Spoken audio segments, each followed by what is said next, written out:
를 2차를 이어서 19절, 20절부터 시작을 하겠습니다. 먼저 헤롯 가계도를 그려드린 거는 헤롯 안티파스가 그 필립의 동생의 아내를 취한 게 헤로디아가 아니고 살로메였어요, 살로메. 역사적으로 보면 분봉왕 필립이 살로메하고 결혼했는데 마가가 이런 역사적인 사실을 그냥 대강 지금 기록을 한 거죠. 헤로디아하고 결혼하는 것으로. 말하려고 하는 얘기는 뭐 역사적 사실이 중요한 게 아니고, 이런 일들을 통해서 요한의 죽음에, 침례 요한의 죽음에 어떤 사람들이 어떻게 가담하게 됐고, 또 예수님이 앞길을 예비하려고 왔던 요한이 자기 사명을 마지막까지 어떻게 감당했는지 이것을 보여주려고 마가의 관점에서 역사를 이제 얼버무리고 있는 것을 보고 있습니다. 자, 19절, 20절을 제가 읽습니다. 19절, 20절. 헤로디아가 요한을 원수로 여겨 죽이고자 하였을 때 하지 못한 것은 헤롯이 요한을 의롭고 거룩한 사람으로 알고 두려워하여 보호하며 또 그의 말을 들을 때 크게 번민을 느끼면서도 달게 들으니라. 지난주에 우리 해정래 누님하고 기순 누님이 파이셔갖고 이제 분위기가 파악이 안 되겠군요. 제가 본문을 29절까지 읽겠습니다. 21절 읽습니다. 마침 기회 좋은 날이 왔으니 곧 헤롯이 자기 생일에 대신들과 천부장들과 갈릴리의 귀인들로 더불어 잔치할세. 헤로디아의 딸이 친히 들어와 춤을 추어 헤롯과 및 함께 앉은 자들을 기쁘게 한지라. 왕이 그 여아에게 이르되 무엇이든지 너 원하는 것을 내게 구하라. 내가 주리라 하고 또 맹세하되 무엇이든지 내가 내게 구하면 내 나라의 절반까지도 주리라 하거늘 저가 나가서 그 어미에게 말하되 내가 무엇을 구하리이까? 그 어미가 가로되 세례 요한의 머리를 구하라 하니 저가 곧 왕에게 급히 들어가 구하여 가로되 세례 요한의 머리를 소반에 담아 곧 내게 주기를 원하옵나이다 한대. 왕이 심히 근심하나 자기가 맹세한 것과 그 앉은 자들을 인하여 저를 거절할 수 없는지라. 왕이 곧 시병 하나를 보내어 요한의 머리를 가져오라 명하니 그 사람이 나가 옥에서 요한을 목베어 그 머리를 소반에 담아다가 여호와에게 주니 여호와가 이것을 그 어미에게 주니라. 요한의 제자들이 듣고 와서 시체를 가져다가 장사하니라. 네, 이 본문을 가지고 앞절까지는 지난주에 나눴고 제가 읽은 본문부터 시작을 하겠습니다. 자, 이렇게 지금 그 14절부터 29절까지의 이 긴 구절을 마태는 헤로디아가 요한을 죽이고자 했는데 헤롯이 요한을 죽이려고 했다. 이렇게 씁니다. 마태복음 14장 5절에 보니까 헤롯이 요한을 죽이려고 하되 민중이 저를 선지자로 여김으로 민중을 두려워했다. 민중을 두려워해서 못 죽인 기록을 마태가 기록을 하고 누가는 아예 이 긴 구절을 세 절로 축약을 했어요. 무슨 말이냐면 아가가 이 세례 요한의 죽음을 너무 과장하고 있다. 그리고 헤롯을 너무 좋게 봐주고 있다. 이렇게 이제 생각을 했는데 그 아가가 이렇게 쓰는 어떤 의도가 있는 거죠. 네. 그 마가는 지금 이 요한의 죽음을 제자들의 파송과 그들이 돌아와서 보고하는 것 사이에 집어넣으므로 제자들이 가는 길과 예수의 길이 바로 이 세례 요한이 가고 있는 길과 같은 길이다. 이거를 암시하기 위해서 이런 샌드위치 기법으로 가운데 집어넣은 거죠. 자, 그 역사적인 기록만 봐도 헤롯이 자기 동생 아내를 빼앗아서 결혼할 정도로 그렇게 우유부단한 사람이 아닌 거죠. 그죠? 예, 그는 결단력 있는 사람이고 자기의 욕망을 채우기 위해서 자기 유익을 위해서라면 뭐든지 할 수 있는 그런 인물이었다고 봅니다. 예, 그, 그런 사람이 지금 예, 요한을 의롭고 거룩한 사람이라고 알아서 두려워하고 오히려 보호해주고 그의 말을 듣고 싶어서 자주 부르고 요한이 하나님 나라에 대한 얘기를 할 때마다 크게 번민하고 그래서 달게 들었다. 이게 마가가 지금 헤로스에서 기록하고 있는 문장입니다. 저는 한쪽으로는 그 아내 때문에 세례 요한을 죽여야만 하는 압박감에 시달리고 있고 또 한쪽으로는 요한을 만나서 얘기를 들으면 이 사람이 의로운 사람이구나. 거룩한 사람이기 때문에 죽일 수도 없고 크게 번민을 한쪽으로 느끼면서도 세례 요한의 말을 달게 듣고 네, 이 양쪽의 모습을 잘 그려주고 있습니다. 저는 이 본문을 읽으면서 그 한때 우리나라가 그 이게 아마 그 박정희 정권 시대부터 흘러왔던 사건일 텐데 그 전두환 정권 시절이겠죠. 고문 기술자 그 이근한 씨, 이 이근한 씨한테 고문을 당했던 김근태 선생님의 증언이 기억이 나요. 그 김근태 선생님의 증언에 의하면 자기를 그렇게 거꾸로 세워갖고 그렇게 모질게 고문을 하고 사람이 사람 같지 않은 짐승 모습을 보이다가도 잠깐 쉬면서 담배를 피면서 무슨 얘기를 하냐면 야, 우리 아들이 뭐 대학을 가는데 어떻게 해야 되나 뭐 이런 걱정하는 얘기를 하더래요, 혼자. 그러니까 그 김근태 선생님이 그런 얘기를 하는 거예요. 나를 죽일 것처럼 고문하는 저 사람은 누구고 자기 자식을 걱정하고 있는 저 사람은 또 누군가. 예. 이 양면에 그 한쪽은 짐승 같은 그런 사람이 보이고 또 한쪽은 자식을 사랑하는 아비의 마음을 가진 사람이 보이니까 자기가 정말 헷갈렸다는 거예요. 고통을 받으면서. 지금 마가가 보여주는 관점이 그런 거죠.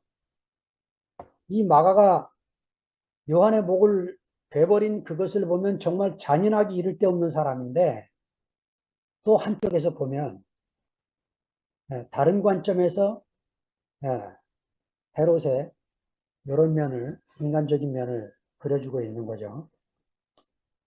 자, 그런데 이제 그의 아내 된 헤로디아가 요한을 원수로 여겨 죽이고자 했다. 이거를 메시지 성경에서 어떻게 번역하냐면요. 헤로디아는 증오에 사무쳐서 요한을 죽이고 싶었다. 이 증오, 그 요한이 그 자기가 불륜 관계라고 지적하는 이 요한을 그냥 둘 수가 없는 거야. 이 헤로디아가 얼마나 미워했는지. 예. 제가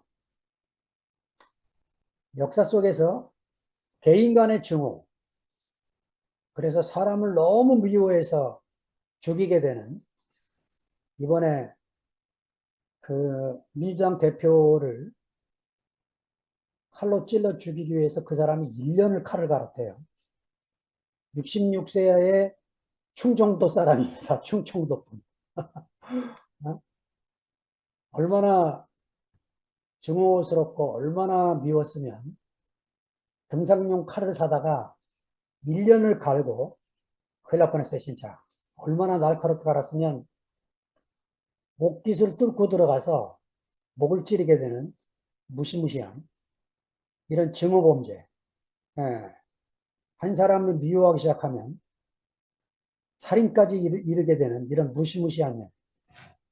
이게 이제 국가 간에, 인종 간에 그 증오의 범위가 넘어져서 이 요한을 죽이고 싶어 하는 헤로디아처럼 그 개인과 단체 간에 벌어지는 증오. 이것을 제가 그 살피다가 이제 보스니아 내전 하나를 여기다가 말씀드리려고 썼습니다.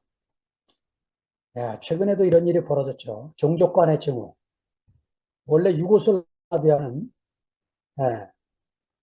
6개의 연방 국가가 하나가 돼서 독립해가지고 잘 지내오다가 1980년에 티토 대통령이 사망하면서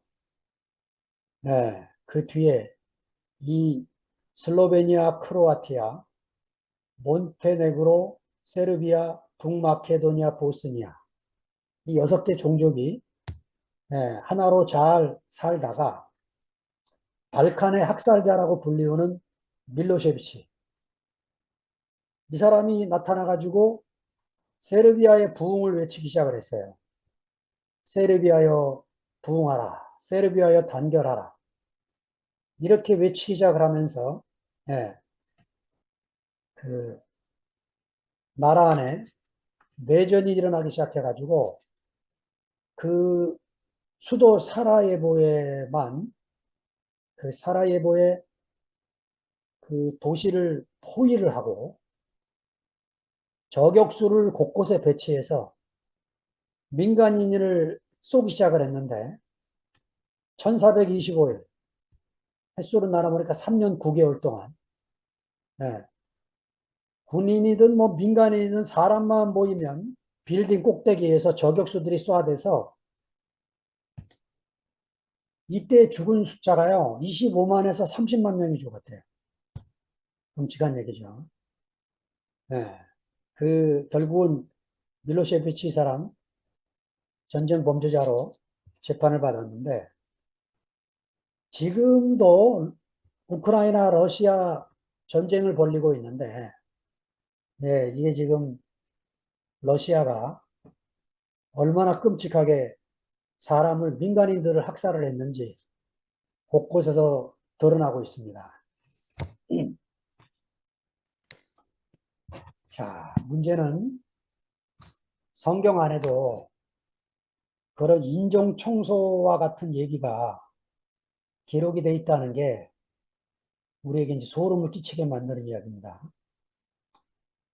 신명기 25장 17절부터 19절을 보면 하나님이 인종 청소를 명령하시는 제노사이드를 명령하시는 말씀이 나와요. 제가 읽겠습니다. 너희가 애굽에서 나오는 길에 아멜렉이 내게 행한 일을 기억하라. 곧 그들이 하나님을 두려워하지 아니하고 너를 길에서 만나 너의 피곤함을 틈타서 내 뒤에 떨어진 약한 자들을 쳤느니라. 그러므로 내 하나님 여호와께서 내게 주어 기업을 얻게 하시는 땅에서 내 하나님 여호와께서 너로 사면에 있는 모든 대적을 벗어나게 하시고 내게 안식을 주실 때 너는 아말렉의 이름을 천하에서 도말할지니라. 너는 잊지 말지니라. 성경을 문자대로 읽으면 하나님이 아말렉 족속을 한 사람도 남지 않고 없애서 천하에 그 이름을 지우도록 그렇게 하시는 명령으로 기록이 되어 있습니다. 이거를 실천한 성경이 에스더서죠, 에스더서. 그 그 에스더서를 여러분 보면 누구죠? 어, 하만이 모르드게가 미워갖고 그 모르드게의 종족인 유대인까지 전부 학살하려고 계획을 했다가 그 에스더의 간절한 3일간의 금식 기도로 왕 앞에 나아가서 결국은 뒤집어져 갖고 모르드게와 에스더가 그 하만과 그의 종족들을 죽여서 아예 죽인 숫자까지 써 있어요. 에스더서에 7만 5천 명을 죽였답니다. 수산 성내에 있는 사람들 500명을 죽이고. 야, 그래서 이날을 유대인들이 그 이후부터 대대로 지켜오는 절기가 불임절입니다. 불임절. 네, 복수한 절기이기 때문에 식민지 상태에 있는 유대인들에게 얼마나 위로가 되는 그런 성경책이었겠어요. 그 문자로 읽어보면, 예, 이 인종청소, 인종학살, 이 증오범죄를 하나님이 허용하시는 것처럼 그렇게 보이는데 성경은 재해석을 해야 되는 거죠. 예, 이 신명기 25장 17절에 19절은 바깥에 있는 아말렉을 죽이라는 말씀이 아니고 내 속의 아말렉,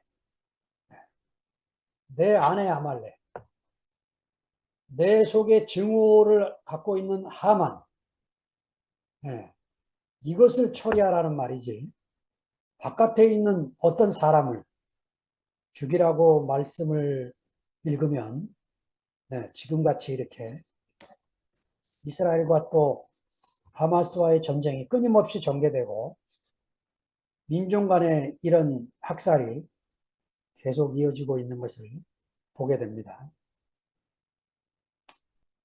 저는 이 헤롯이 요한을 의롭고 거룩한 사람으로 알고 두려워하며 보호했다. 이 부분을 읽으면서 지난주에는 헤롯 안티파스의 죄책감을 다뤘는데 오늘은 헤롯 안티파스의 수치심을 다루려고 합니다. 예, 아내의 증오 때문에 세리 요한을 잡아두긴 감옥에 잡아넣었는데 그를 죽이지 못하는 것은 그가 하는 말이 틀린 말이 아니고 또 그가 의롭고 거룩한 사람이기 때문에 죽이지를 못했다. 네. 머리스타인이라는 사람이 쓴 융의 영혼의 지도라는 책이 있는데 이 사람은 융의 제자입니다. 그 페르소나 얘기를 합니다. 융의 페르소나. 가면이죠. 이 가면이 사람이 사는 사회생활에 왜 꼭 필요하냐? 인간의 수치심을 보호해주고 그 수치스러움을 회피하게 해주기 때문에 저마다의 가면을 쓰고 사회생활을 하게 된다는 거죠. 우리 교회에서도 벌거벗으나 부끄러움이 없다 하고 살지만 그 최소한의 페르소나가 없으면 최소한의 가면이 없으면 우리가 살 수가 없는 사람들인 거죠. 북화와 칼을 쓴 루스 베네딕트 이 사람의 말을 인용하면서 이런 말을 해요. 서구 사회는 죄의식 문화에 기반한 특징을 가졌고 동양 사회는 수치심 문화에 기반한 특징을 가졌다는 거죠.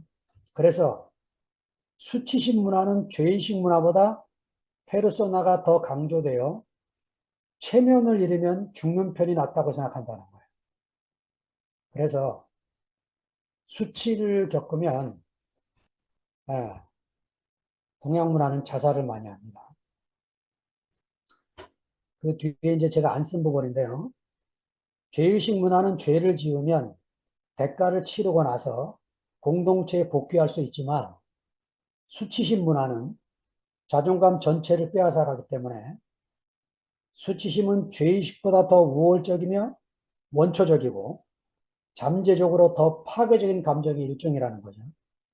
그래서 제가 읽은 그 이조시대의 어떤 책에 보니까 며느리가 이제 뒷간을 갔다가 나오다가 시아버지가 자기가 대변 보고 나오는 걸 보게 된 거예요. 그래가지고 그 며느리가 목매어 죽습니다. 이러면서 수치심 얘기를 하는데, 지금 같으면 뭐 그렇게 할 사람이 없겠죠. 그런데 이제 유교 윤리가 사회 전체를 지배하고 있던 그 시대에 이 수치심은 작은 문제가 아니었습니다. 제가 왜 이 수치심 얘기를 따로 다루고 있냐면, 제 자신이 교회 생활 안에서 이 수치심 때문에 오랜 시간 힘들어 했고, 그 형제들을 만나는 게 얼마나 힘든 건지, 예, 그 제 안에 제 스스로가 저지른 것 때문에 고통의 세월을 오랜 시간 거쳤기 때문에 이런 일을 겪고 있는 형제들에게 예, 답이 되고 싶은 마음에 이런 것을 쓰게 됐습니다. 지금도 저는 페르소나를 얼굴에 쓰고 있어요. 그렇지 않으면 제가 못 삽니다. 예, 한국 사회에서 체면을 잃는 것은 모든 것을 잃는 것입니다. 그래서 적당한 페르소나를 가지고 살 수밖에 없는 게 제 인상이라는 것을 고백을 드립니다. 마침 기회 좋은 날이 왔으니 곧 헤롯이 자기 생일에 대신들과 천부장들과 갈릴리의 귀인들로 더불어 잔치할세. 자, 이 헤롯의 생일 잔치, 예, 헤롯 안티파스가 자기 생일날 얼마나 잔치를 성대하게 베풀었겠어요. 이 가버나움 남쪽에 있는 티베리우스, 성경에 디베랴로 나옵니다. 성경에 나오는 디베랴와 헤롯이 생일 잔치하는 디베랴는 얼마나 다른지요. 예, 정치가 헤롯의 잔치는 자신의 힘을 과시하고 정적을 제거하기 위한 장소죠. 그런데 예수님의 디베랴 천국잔치는 바닷가에서 굶주린 백성을 먹이는, 예, 사람을 귀히 여기는, 예, 그 따뜻한 포옹으로 시작되는 천국잔치. 이것이 요한복음 6장에 나오는 잔치입니다. 똑같은 디베랴라는 용어를 썼지만 하나는, 네, 빚가번쩍하는 그런 도시에서 벌어지는 일이고, 또 다른 디베라, 요한복음 6장의 디베라는 바닷가에서 벌어지는 디베라 이야기입니다. 자, 22절, 23절에 있습니다. 헤로디아의 딸이 친히 들어와 춤을 추어 헤롯과 및 함께한 자들을 기쁘게 한지라. 왕이 그 여아에게 이르되 무엇이든지 너 원하는 것을 내게 구하라. 내가 주리라 하고 또 맹세하되 무엇이든지 내가 내게 구하면 내 나라의 절반까지라도 주리라 하거늘. 네, 사실은요, 이 춤추는 공중무인은 신분이 낮은 여인들이 손님을 기쁘게 하기 위해서 추는 거지 자기 딸을 내보낼 수 있는 그런 춤이 아니거든요. 아주 외설스럽고 야한 춤인데 이거를 헤로디아가 그 증오심을 해결하기 위해서 자기 딸을 들여보내는 거죠. 아주 무서운 여인입니다. 네. 근데 이제 헤롯 대왕이 아니고 헤롯 안티파스가 허풍 떠는 내용을 보면 딸한테 네가 내게 뭘 구하든지 나라의 절반까지 주겠다. 지금요, 이 분봉왕 헤롯이라는 말은 그렇게 허풍 떨 수 있는 위치가 아니에요. 한 네다섯 개의 도시를 로마 정부로부터 인가를 받아서 통치하고 있는 왕이기 때문에 통치자가 아니죠. 이렇게 뭐 나라를 주겠다 말겠다 이런 폼을 잡을 수 있는 왕이 못 돼요. 근데 마가가 이렇게 씁니까? 마가가 이렇게 쓰는 의도는 청중들로 하여금 이런 말씀을 듣는 사람들로 하여금 그 에스더가 기억나도 아하수에로 왕이 에스더에게 이런 말을 했어요. 에스더가 너무 아름답고 너무 측은하게 보이니까 내게 무엇을 원하는지 구하라. 그러면 내가 나라의 절반이라도 주겠다. 이 이야기가 에스더서에 두 번이나 나옵니다. 페르시아 왕 크세스, 이 아하수에로의 원래 역사의 왕 이름입니다. 이 크세스 왕은 그런 말을 할 만도 해요. 페르시아라는 나라가 엄청 큰 나라니까. 그런데 헤롯 안티파스 분봉왕은 이런 말을 할 주제가 못 됨에도 불구하고 이런 말을 했기 때문에, 그것도 신하들과 로마 군대 장관들과 여러 외빈 손님들 앞에서 그 말을 했기 때문에, 예, 자기가 한 말 때문에 이제 올무에 걸리게 되죠. 딸이 자기 엄마한테 갔다 와서는 한다는 말이 침례관의 머리를 달라고 요구를 하니까 왕이 근심이 되죠. 그러나 자기가 맹세한 것과 또 앉아있는 자들을 인해서 거절할 수가 없기 때문에, 예, 고민을 하고 있는 광경에 나옵니다. 자, 헤롯의 이 헛맹세, 예, 마가의 독자들은 이 헤롯의 맹세의 광경을 보면서 금방 구약성서에서 나오는 입다의 맹세, 이것으로 한 딸의 죽음을 기억했을 거예요. 사사기 11장 29절에 40절에 나오는 내용에 의하면 입다가 전쟁을 나가면서 자기 부족은 얼마 안 되는데 상대 군인 너무 많으니까 나가면서 서원을 하죠. 내가 전쟁에서 승리해서 돌아오기만 해주시면 제일 먼저 축하하러 나오는 사람이 누구든지 번제로 드리겠습니다. 제물로 드리겠다고 약속을 합니다. 네. 이런 사건을 마가의 청중들은 금방 기억을 했을 거예요. 이 헤롯의 혼맹세를 보면서. 네. 예수님이 마태복음 5장 산상수훈에 했던 말씀이 기억나시죠? 네. 너희는 헛맹세하지 말라는 얘기를 들었지만 나는 너희에게 이르노니 도무지 맹세하지 말지니 하늘로도 말고 땅으로도 말하라. 그냥 옳으면 옳다 하고 그러면 그러다. 이게 무슨 말이에요? 맹세는 하나님 외에는 아무도 할 수 있는 게 아니다. 인간은 피조물이기 때문에 어떤 맹세를 해도 지킬 수가 없고 어떤 약속을 해도 지킬 수가 없다. 사람은 그때 가보면 어떻게 될지 모르는 게 피조물의 운명이다. 이 얘기를 예수님이 지금 하고 계시는 거죠.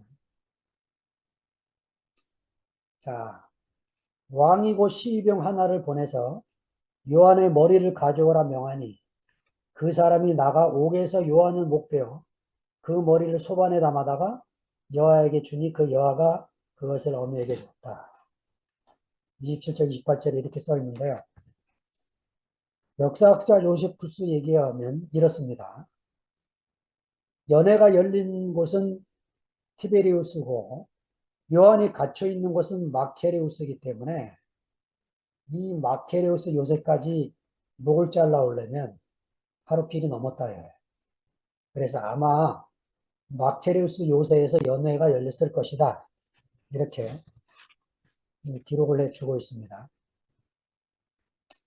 자, 요한의 머리가 소반에 담아서 들어오는 이 광경, 네, 이 침례 요한의 죽음은 뒤에 마가복음 9장에 변화산상에서 내려오면서 제자들이 또 물어요. 이 얘기를. 예수님의 변화된 그 모습에 충격을 받은 제자들이 그러면 선생님, 메시아가 오시기 전에 엘리야가 먼저 온다 그랬는데 그 엘리야가 누굽니까? 이렇게 질문을 하는 거죠. 그랬더니 예수님 대답이 엘리야가 이미 왔으나 사람들이 임의로 대우했다. 이렇게 말씀을 하십니다.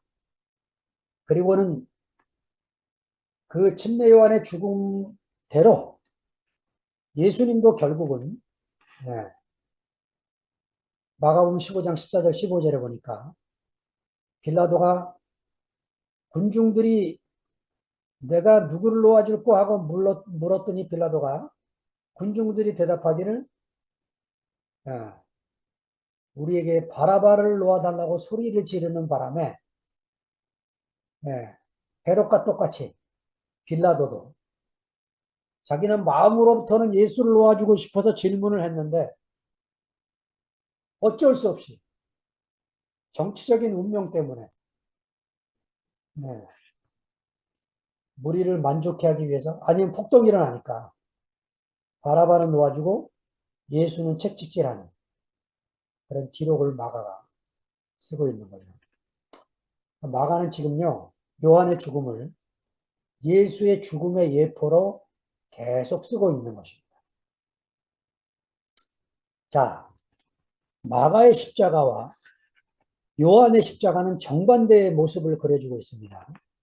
네. 요한복음이 그려지고 있는 십자가는요, 영광의 길이에요. 그래서 십자가에 달린 예수님은 마가의 모습하고는 전혀 다릅니다. 요한복음에 예수님이 십자가에 달려 있는 모습은 이런 모습이에요. 모친 마리아가 가까이 오시니까 여자여 보소서 아들입니다. 이렇게 말을 하고 옆에 사도 요한에게 요한아 내 어머니다. 이렇게 여유 있게 말씀을 하십니다. 그리고는 마지막 돌아가시면서 내가 다 이루었다. 이러면서 돌아가세요. 그러니까 요한은 예수님이 십자가에 달려 죽으실 때 고통을 그리지를 않아요. 왜냐? 영광의 십자가를 보이기 위해서. 십자가는 고난과 고통이 아니고 십자가는 영광이라는 거예요. 그래서 사도 요한은 요한복음에서 고통의 십자가를 그리지 않습니다. 그런데 마가는 십자가가 고난의 길이고 고통의 길. 그래서 마가복음 15장 13절인가? 네, 17절인가에 보면 큰 소리를 지르고 돌아가셨다. 이렇게 씁니다. 큰 소리를. 조금, 조금 심하게 바꿔 표현하면 큰 소리가 뭡니까? 비명을 지르고 돌아가셨다. 여러분, 우리가 고통의 극한에 달하면 비명이 저절로 나오는 거죠. 그렇게 큰 소리를 지르고 돌아가셨다고 십자가를, 고난의 십자가로 마가는 그려주고 있는 거죠. 십자가의 길에는 이 두 가지가 다 있는 것 같아요. 네. 우리가 십자가의 길을 가면 고난도 있고 영광도 있습니다. 우리가 이 길을 침례 요한이 먼저 갔고 예수님이 가셨고 우리가 그 길을 따라가고 있는 거죠. 요한의 제자들이 듣고 와서 시체를 가져다가 장사하니라. 29절 마지막 절입니다. 자, 침례 요한의 제자들도 와서 자기 스승의 죽음을 보고 시체를 가져다가 돌무덤에 안치했겠죠. 똑같이 마가는 15장 46절에 요셉이 예수님의 시체를 돌무덤에 안치했다. 그렇게 기록을 하고 있습니다. 그러니까 마가가 지금요 침례 요한의 죽음을 제자 파송 후에 삽입한 이유는 그의 운명이 예수님의 앞길을 시작부터 죽음까지 예비하는 자임을 보여주기 위함이다 라는 것이죠. 자, 마가복음 1장 2, 3절이 어떻게 시작을 합니까? 하나님의 아들 예수 그리스도 복음의 시작이다. 1절 끝난 다음에 2절에 보라 내가 내 사자를 내 앞에 보내노니 저가 내 길을 예비하리라. 이사야 말씀 인용하면서 이렇게 쓰고 있는 거죠. 예수님의 앞길을 어떻게 예비했습니까? 요한이 회개의 침례를 줌으로써 예비했어요. 그를 증거함으로 예비했습니다. 스스로 목이 잘리우면서 죽음으로 예수의 죽음을 예비했습니다. 로마서 10장 4절은 바울이 로마 형제들에게 예수의 죽음을 이렇게 설명합니다. 그리스도는 모든 믿는 자에게 의를 이루기 위하여 율법의 마침이 됩니다. 침례 요한의 죽음이 율법의 마침이 됐던 것처럼 예수님의 죽음도 율법의 마침이 되었다는 것입니다. 선두주자로서 요한은 그렇게 끝이 났습니다. 그리고 예수님이 십자가에 죽으심으로 똑같은 길을 가셨습니다. 그렇다면 다음 주자인 우리는 어떤 길을 가게 될 것이고 지금도 가고 있을까요?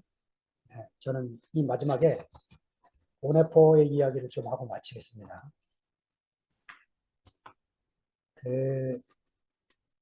오네포가 유명한 말을 남겼습니다. 기독교는 종교가 아니다.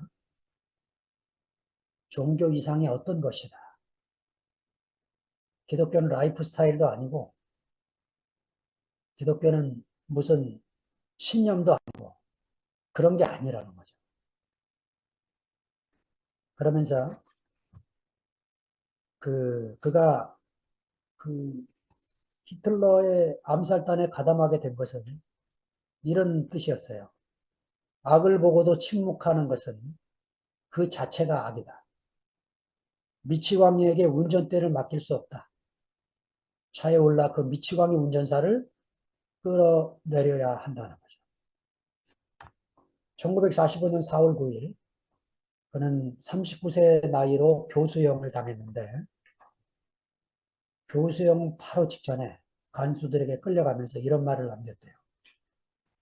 이것이 마지막이다. 그러나 나에게 있어서는 새로운 삶의 시작이다. 자, 우리가 그리스도를 따른다는 것은 무엇을 의미할까요? 그리스도로 산다는 것은 어떤 의미일까요? 저는 그 보네포가 1922년에 어느 고등학교에서 한 연설을 말씀드리고 마치겠습니다. 보네포가 이때 나이가 22살이었답니다. 그때 이런 연설을 했대요. 기독교의 본질은 종교와 관계가 있는 것이 아니라 그리스도와 관계가 있다. 종교는 죽은 것이고 인간이 만든 것에 불과하다. 기독교는 그 하나님 자신과 생생한 관계를 맺고 있다는 거죠. 기독교는 그분과 대면하는 것이다. 기독교는 그리스도를 받아들인다는 것이고 그것은 무가치해 보이는 것에 무한한 가치와 다시 읽겠습니다. 무가치해 보이는 것에 무한한 가치와 가치 있어 보이는 것에 무한한 무가치를 선포하는 것이다. 자본주의에 살고 있는 우리들은 무가치한 것들이 너무 중요한 시대에 살고 있고 가장 가치 있는 것이 자본에, 물질에, 눈에 보이는 것에 무가치한 것으로 취급당하는 이런 시대에 우리가 살고 있지 않나 하는 생각이 들어서 네, 이야기를 마무리했습니다. 주님을 찬양합니다. 아멘. 이 본문을 가지고 나누게 된 마음은 세례 요한, 침례 요한의 죽음을 괜히 쓸데없이 남의 그 불륜을 괜히 건드렸다가 목사님, 잘 안 들립니다. 잘 안 들려요? 들리세요? 그래도 안 들려요? 잘 들려요. 잘 들려요.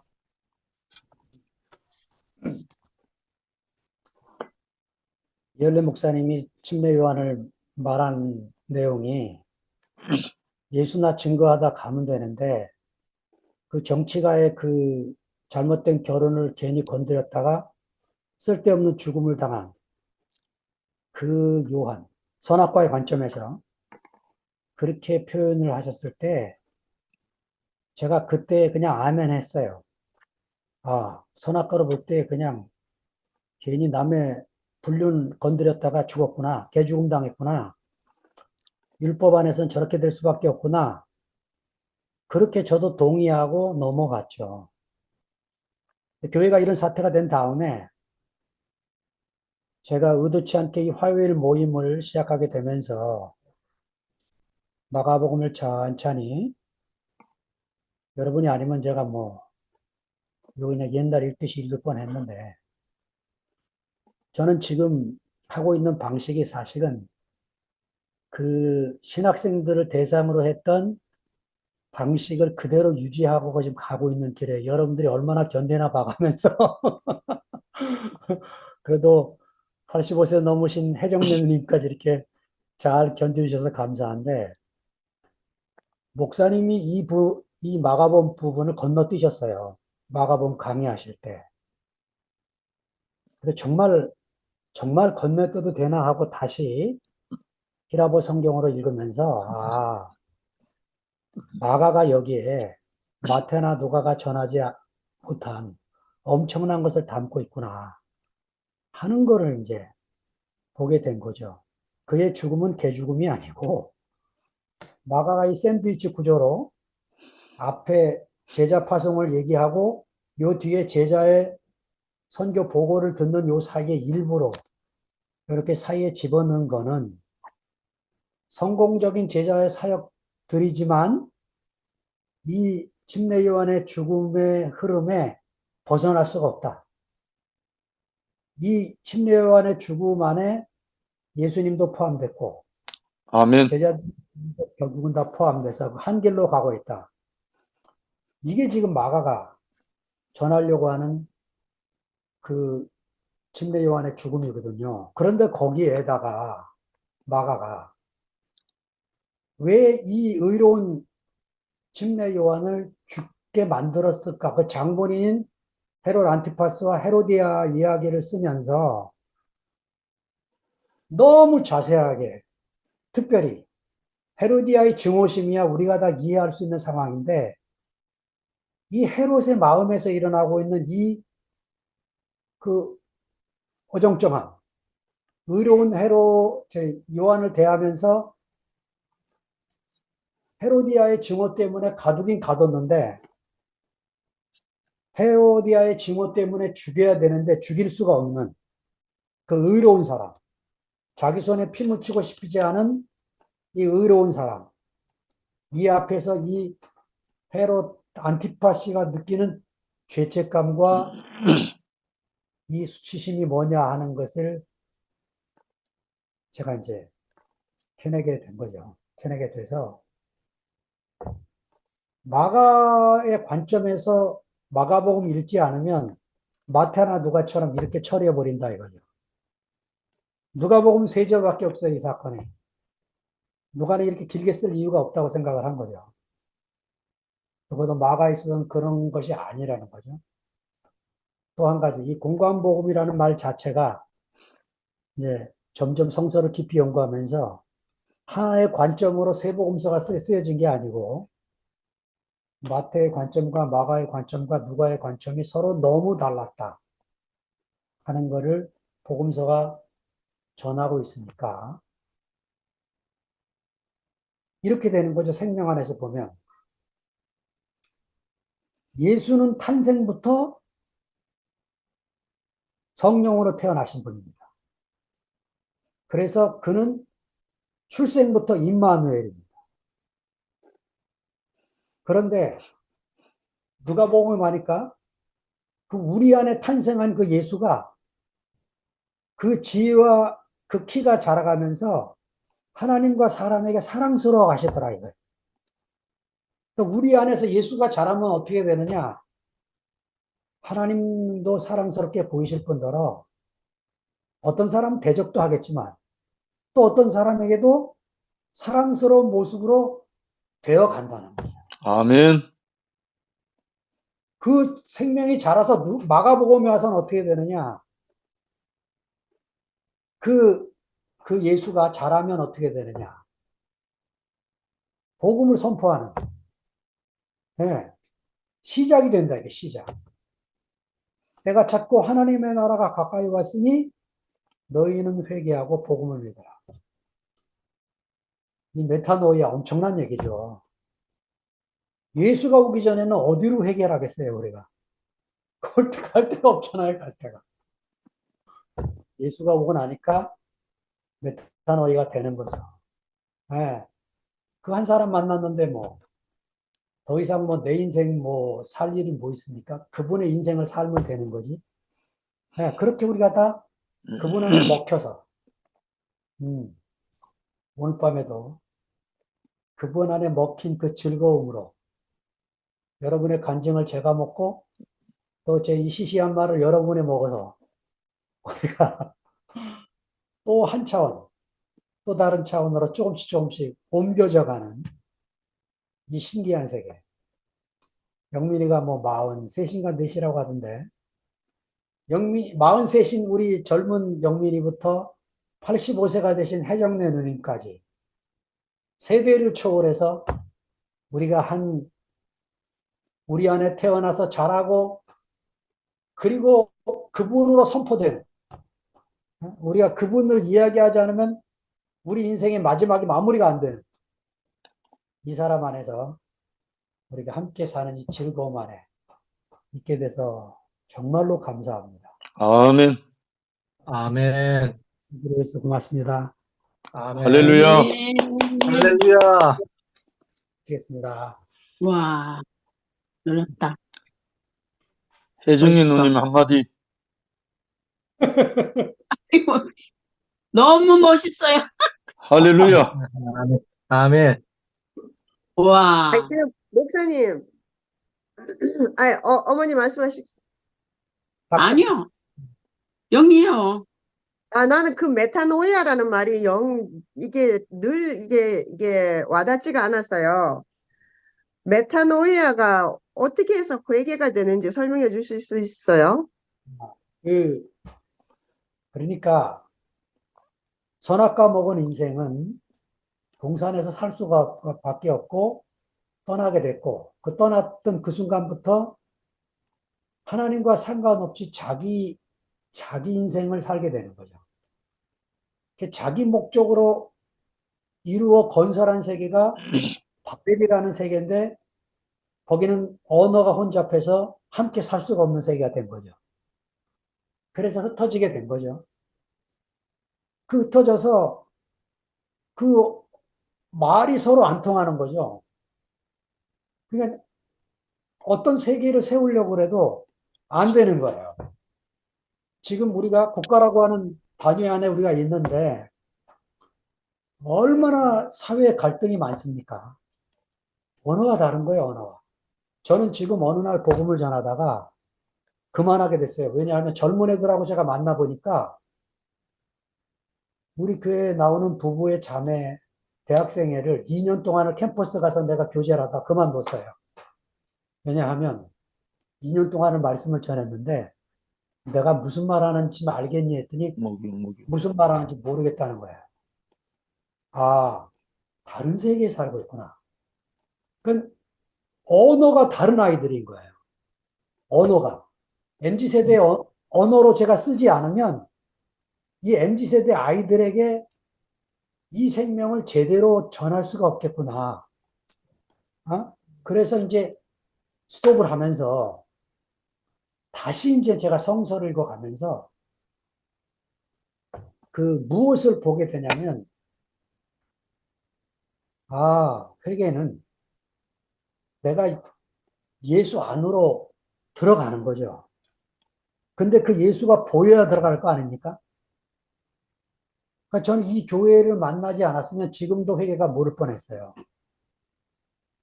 어떤 사회가 와야 그 안에 내가 들어갈 수 있는 거지.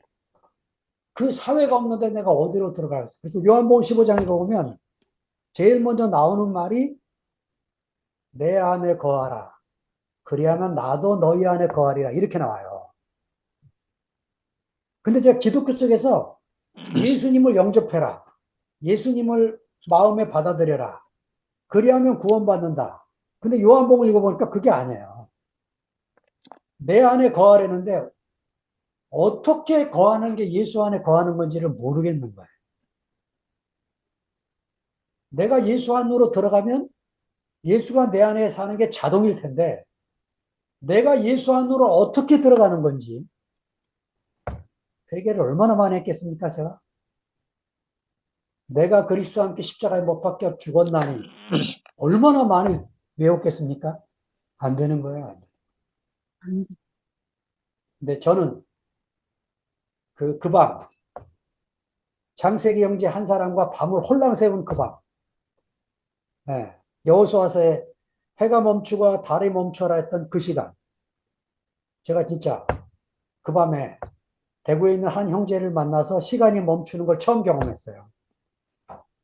그리고는 제가 하던 목회를 다 내려놓고 예수를 알기 위해서 이 세계에 뛰어든 거죠. 20년 동안 정신없이 살았습니다. 너무 기쁨으로.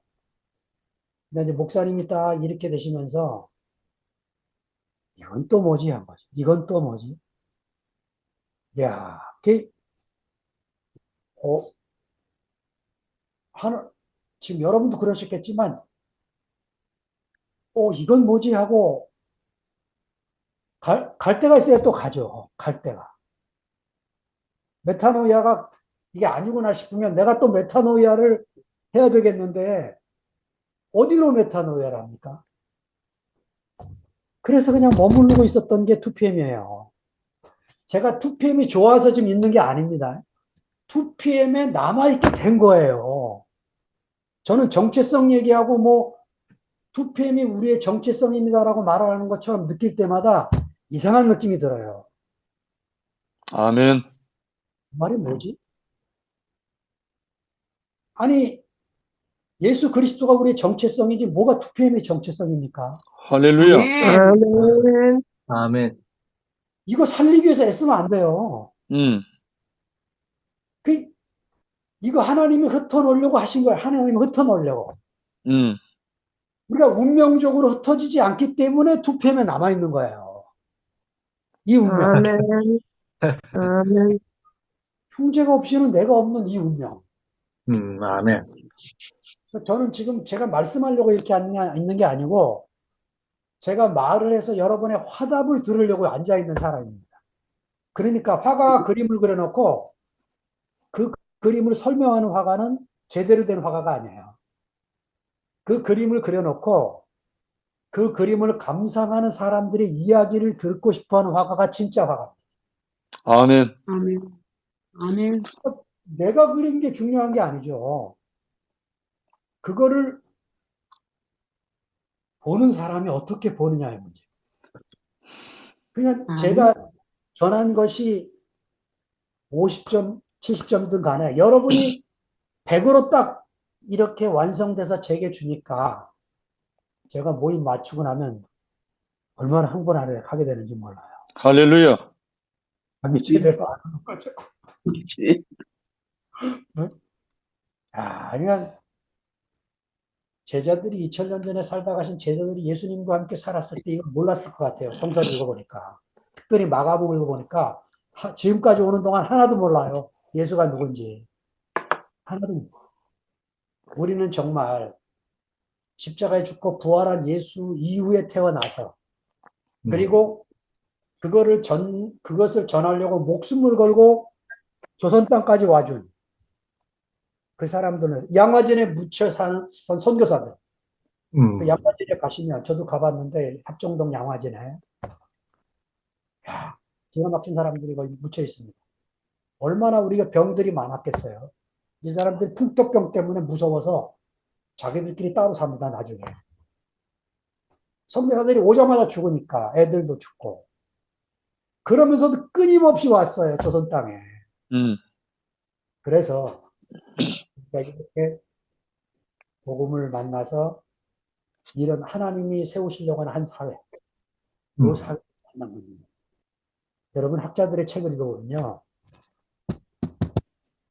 이런 사회를 얼마나 그리워하는지 몰라요. 성경에 있는데 없는 거예요. 교회를 가면 없는 거예요. 이야, 저도요, 목회하면서 왜 없지? 아니, 나는 안 되면, 누구는 되고 있어야 되잖아. 나하고 그렇지. 똑같은 소리. 아, 나는 교회가 안 되더라고. 이건 교회가 아니지 하면. 아니, 성경에 보면 분명히 있어, 교회가. 응, 있어. 근데 함은 없어요. 몸이 건축된 교회가 없어요. 몸이 건축된다는 말도 모르고. 이야, 근데 어쩌다 이렇게 행운이 돼서 정말 이 세계를 만나가지고 정말 미친놈처럼 살았습니다. 아멘. 아멘. 아멘. 영시 형님이 저렇게 빠져 살듯이 저도 그러다가 이런 사태가 벌어지니까 얼마나 놀랐는지요, 진짜. 아, 왜냐하면 제 친구 목사들한테 우리 교회를 얼마나 자랑했겠어요? 여기 왔다가 뻔한 형제들이, 친구들이 저보고 뭐라는 줄 아세요? 야, 네가 말한 그 교회가 이 교회냐? 오, 김치현 목사가 쫓겨났어? 이현 목사님 제정신이냐? 저보고 그래요, 그 친구들이. 당연히 바깥에서 볼 때 자기들도 김치현 목사가 이현래 목사님을 이끌어서 완성을 시킬 것으로 기대했던 거예요. 바깥에 친구들 와서는 못 살지만, 이야, 대국교회가 정말 한 시대를 새롭게 하겠구나. 자기들은 못 살아도 그렇게 생각하고 있다가 교회가 이렇게 되니까 제가 아무 할 말이 없어진 거죠. 얼마나 속으로 조롱하겠습니까? 아이고. 응. 근데 이제 뭐 나갈 때 나가고 다 이렇게 살 때 살고. 우리 딸이요. 명절에 신모띠 전사 장미리가 손자 둘 데리고 1박 2일로 왔어요. 우리 집에. 아내와 제가 얼마나 이 손자 둘을 지극정성으로 모셨겠습니까? 그래가지고, 예, 여기 서천에 가면 해양박물관이 있어요. 거기 가서 해양박물관, 여러분, 우리나라가 대단한 나라가 됐어요. 이 제약회사들이 이 해양 생물을 기반으로 실험을 해서 약을 개발해내거든요. 거기 가니까 3층 꼭대기까지 해양에 있는 수백 종의 생물들을 잡아다가 표본을 다 만들어 놨어요. 야, 기가 막힌 곳입니다. 그 다음날 우리 손자들을 데리고 공주로 가서 무열왕릉 그 박물관에 가서 보여줬더니 집사람한테 연락이 왔더라고. 이번 2월 말 28일, 29일 날 또 내려오겠대. 손자들이 너무너무 행복하대. 할아버지 집에 또 가자고. 할머니 집에 또 가자고. 그, 저는 이제요, 이 마가복음을 하면서 하나님 앞에 기도하고 있는 게, 이 마가복음 다 끝내고, 제가 다시 이거 다듬어서, 우리 손자들은 저를 알죠. 증손자, 고손자, 제가 살다 간 것도 모를 거 아니에요. 우리 할아버지가 뭘 하다 갔는지. 근데 저는 제가 기도가, 내가 여러분과 나눈 이런 이야기를 잘 정리해서, 우리 뒤에 따라오는 아이들이, 어? 살다 보면 가난한 순간이 오잖아요, 인생이. 그 가난한 순간에 하나님이 쓸만한 게 있으면 그들에게 전해서 우리가 나누는 이 생명의 세계, 예? 이 생명의 세계, 이것이 전해지도록 여러분의 간증이 다 신기하고 감사하지만 저는요, 우리 미라자매 간증을 들으면 입장을 가끔 바꿔놓고 생각을 해봐요. 내가 승목이나 은나나 미라자매하고 지금 근원이랑 살고 있다. 부모인 우리 승목이나 은나는 얼마나 큰 숙제 속에 살겠어요. 난 말은 다 안에 들어본 적이 없지만 그 안에 음, 수많은 생각들이 스쳐 지나갔을 것 같아요. 아멘. 근데 생뚱맞게 미라가 날라와서 그 근원이하고 눈으로 대화하는 이 수준을 얘기를 하는데, 그래, 내가 하나님을 알아가는 게 미라 자매가 근원이를 알아가는 이 수준이구나. 근원이가 말은 못하고 근원이가 아무것도 할 수는 없지만 자기를 읽어주는 한 사람을 기다렸던 거 아니에요. 자기를 읽어주는 사람. 우리 하나님이 그런 분이잖아요. 자기 마음을 알아주는 사람. 자기 마음을 알아주는 최초의 사람이 왔기 때문에 이는 내 사랑하는 아들이요 내 기뻐하는 자다. 어떤 인간을 향해서 그 말을 한 번이라도 하고 싶었는데 예수를 만나고 처음 튀어나온 말이잖아요. 아멘. 내 아멘. 사랑하는 내 기뻐하는 자다. 그 말은 예수 안에 있는 우리를 향해서 그렇게 하나님이 하시는 말씀이잖아요. 이 밤에 우리가 나누고 나면 하나님이 아이고 고맙다. 너희들이 내 마음을 시원하게 해주는구나. 고맙다. 어? 뭐 세상에 볼 때 뭐 별 볼 일 없는 사람들 아닙니까?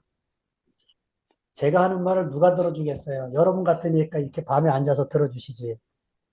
뭐가 있습니까, 제가? 교인들이 많기랍니까? 학자로 책을 한 권이나 냈습니까? 어디 가서 전도를 많이 해서 아무것도 없는 인생이잖아요. 그런 저를 여러분들이 이렇게 이 늦은 밤에 이 시시한 말을 들어주시고 간증해 주시고 감사해 하시니까 몸둘 바를 모르겠습니다. 감사합니다. 아멘. 아멘. 우리의 정체성은 예수 그리스도. 아멘. 할렐루야. 거기 아멘. 동 떨어지네, 아주 그냥. 이제 다른 헛소리는 하지 말라고. 아멘. 어디 오늘 아우, 철학 속이 그냥 시원하요. 어디 철학할까요?